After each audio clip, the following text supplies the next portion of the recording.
This is guideline number 9, which is take care of yourselves, because as Eleanor Brown said, you cannot serve from an empty vessel. Think about it. If we are acting from a full vessel, as parents, we are less suggestible and more confident and consistent, as well as projecting a sense of safety and well-being. We are less likely to be reactive and much more likely to be able to consistently access our best. And we are more likely to be able to focus outward and actually appreciate our teenagers versus falling prey to potential frustration or resentment. However, if we are acting from an empty cup, as parents, we are likely to be vulnerable to being highly reactive or not responsive at all. We might simply accept whatever the parenting theory of the month happens to be and apply it poorly until the next theory comes along. And our teenagers can't rely on who we are because that's likely to change with the wind or it won't be our best. Plus, as we get closer to burnout, our attention naturally focuses inward. We can become resentful or see ourselves as victims. And it becomes more and more difficult to see and appreciate our teenagers. Our cups don't need to be completely full all of the time, but they can't become too empty for too long.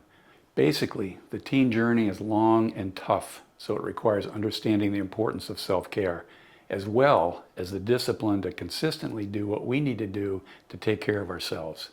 This is not unlike charging our phone. If we don't charge it, it simply won't work. Our bodies, minds, and hearts are the same way. If we don't take care of ourselves, they don't work. And there is no chance to be the best version of ourselves as parents. It's really simply mechanics. If the energy out is greater than the energy in over time, there's going to be a problem. There will always be a heavy demand for energy out, so the key is to ensure that there is sufficient energy in. Usually, our default mindset is, well, I'm coping right now. I can just get through the day and deal with it later. But so often we put it off again and again and again until one day we reach for our cup and find that it is seriously depleted or empty. We wonder, how did it get this bad? And we wonder why we didn't do anything about it sooner. It's usually because it happens in degrees. Burnout doesn't happen overnight. It's a slippery slope that gets worse the more we continue to neglect ourselves. This is a tricky paradox because the busier we are, the more important it is to take care of ourselves. When our schedule is packed, we probably won't feel like we have time to take care of ourselves. But that is exactly when we need to prioritize ourselves and make the time. It's simple. If we keep putting others first, we will inevitably find that we don't have much left to give to them. Sometimes looking after ourselves is the best gift we can give to others. As parents, we have to remember there is nothing noble about running ourselves into the ground or denying ourselves support, comfort, and renewal. Giving until there is nothing left is literally stupid. It's also self-centered and of no use to our teenagers that we're intending to serve. Caring for our mind and body doesn't have to be overly time-consuming, but it does require regular and ongoing attention. Our physical and mental health is invaluable, and our self-care really can't afford to wait. So, how do we get to empty so easily? It's a slippery slope, it really is. When we are stressed out, self-care is often the first thing we let go of. So why is that? There are a lot of possible reasons, and they usually gang up to some degree. For example, number 1, we have internalized the belief that we are good when we are meeting other people's needs, and we are self-centered or bad when we are focused on taking care of ourselves.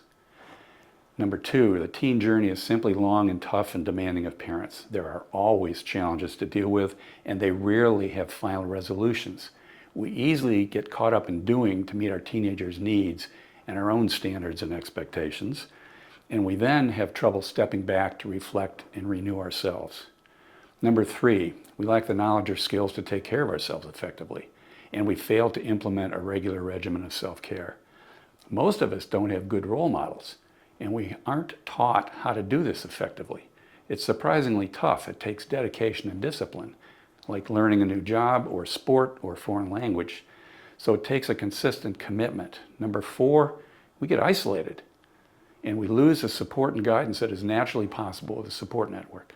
Number 5, we get caught in the spiral of working harder and harder if things aren't working as desired. And number 6, as a society, we tend to celebrate the idea of soldiering on.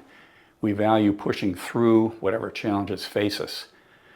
Too often, this means simply expending more energy than what we take in. We keep grinding, but with decreasing or sporadic results. There's a big question.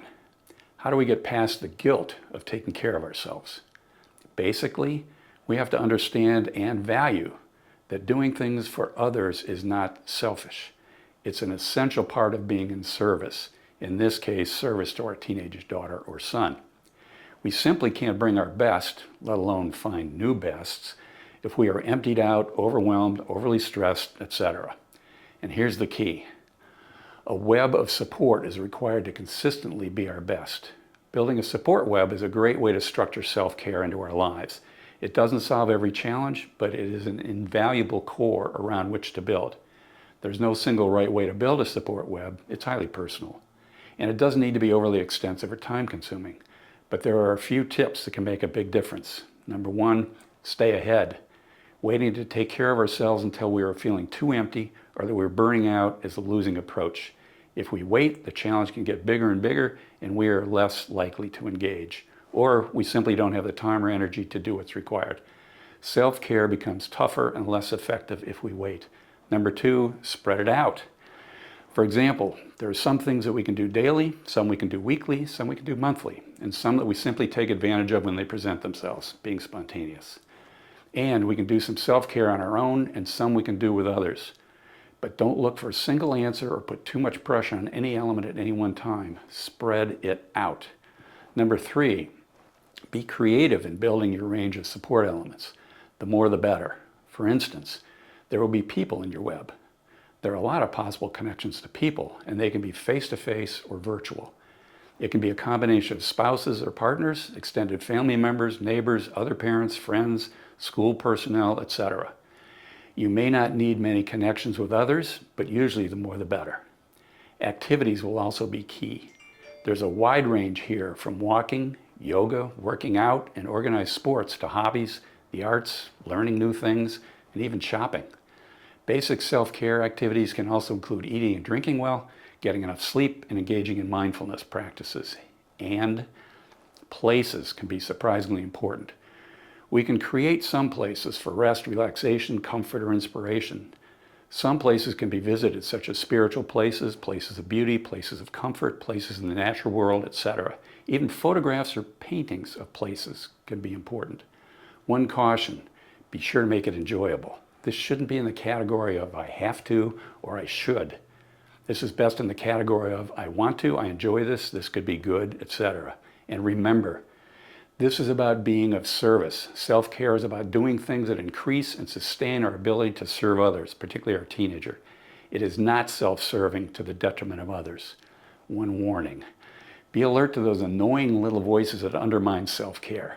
Most of us have to deal with these little internal voices saying things like, not enough, do more, go a little further, then rest. Everyone is stressed, suck it up. Or, if you take time for yourself, you are taking it from others and they need it more. Just watch out for those sneaky little voices and tell them to shut up and go away. And if others are judgmental about you taking care of yourself, help them overcome their ignorance by explaining that you can't serve from an empty cup and your self-care is in service of your teenager. And don't forget to remind yourself,